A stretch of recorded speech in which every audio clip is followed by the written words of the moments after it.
기원전 1446년 이스라엘이 애굽을 나왔습니다. 2달 만에 시내산에 도착한 이스라엘은 하나님과 언약을 맺고 성막을 짓습니다. 애굽을 나온 지 1년 만에 성막이 완성되고 하나님이 성막에 임재하시면서 출애굽기가 끝이 납니다. 성막에서 하나님이 모세를 부르시면서 레위기가 시작됩니다. 하나님은 모세를 통해 제사법, 정결법, 성결법을 주셨습니다. 그렇게 한 달이 지나가고 이제 시내산에서 출발할 때가 되었습니다. 민수기 1장부터 10장 10절은 출발 준비입니다. 20일 동안 출발 준비를 했습니다. 하나님께서 먼저 인구조사를 명령하셨습니다. 인구조사의 목적은 군대를 조직하는 것입니다. 하지만 하나님께서 강력한 무기를 주시거나 군사훈련을 시키지는 않으셨습니다. 대신에 레위인을 강조하시고 레위인들의 역할을 자세하게 알려주셨습니다. 이것은 이스라엘의 승패가 군사력에 있지 않고 거룩함에 달려있다는 뜻입니다. 하나님이 임재하시는 성막은 중앙에 있습니다. 레위인들이 성막 주변에 진을 치고 성막을 지키고 관리합니다. 진영 안에 있는 사람은 정결해야 하기 때문에 정결법이 민수기에서 다시 나옵니다.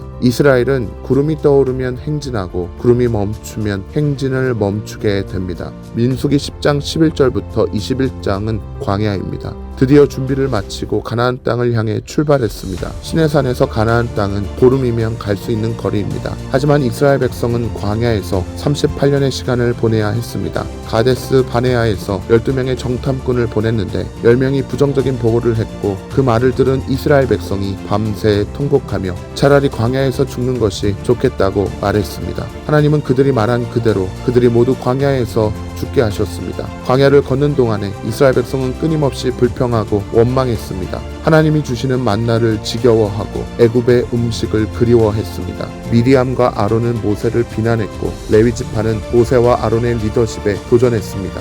모세는 무리바에서 자신의 능력으로 반석에서 물을 낸 것처럼 교만하게 행동하여 가나안 땅에 들어가지 못하게 됩니다. 이스라엘 백성이 모세와 하나님을 원망할 때 하나님께서 불뱀을 보내 많은 사람이 죽게 된 일도 있었습니다. 백성들이 불뱀에 물려 죽게 되었을 때 노뱀을 바라보는 사람은 하나님께서 살려주셨습니다. 노뱀 사건은 예수님의 십자가 사건을 예표합니다. 한편 이스라엘 백성은 아모리 왕 시온과 바산 왕 옥을 물리치면서 요단강 동편의 땅을 차지하게 되었습니다. 22장부터 36장은 모압 평지입니다. 모압에서 보낸 시간은 약 5개월입니다. 모압 왕은 주술사 발람을 고용하여 이스라엘을 저주하도록 명령합니다. 발람이 이스라엘을 저주하려고 했지만 하나님이 발람에게 임하셔서 발람의 입에서 오히려 축복이 나오게 하셨습니다. 모압 평지에 도착한 이스라엘은 하나님의 명령대로 두 번째 인구조사를 실시합니다.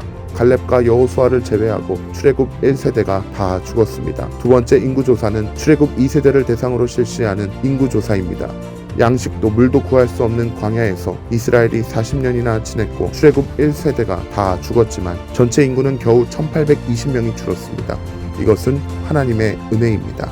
모세는 하나님의 명령에 따라 여호수아를 후계자로 세우고 광야에서 태어난 출애굽 2세대를 대상으로 신앙교육을 실시했습니다. 이제 이스라엘은 모압 평지에서 모세의 마지막 설교만을 앞두고 있습니다. 민수기의 히브리어 제목은 베미드바르, 광야에서입니다. 하지만 광야에서 이동하는 시간은 말씀의 분량이 적고 오히려 시내산과 모압 평지에 이스라엘이 정지해 있을 때 분량이 많습니다. 우리가 움직이지 않고 정지해 있을 때는 내가 쓸모가 없어졌다는 뜻이 아니고 지금 하나님의 말씀을 들으라는 뜻입니다. 민수기를 읽으시고 광야 같은 인생길에서 말씀과 성령으로 우리를 인도하시는 하나님을 바라보실 수 있기를 바랍니다.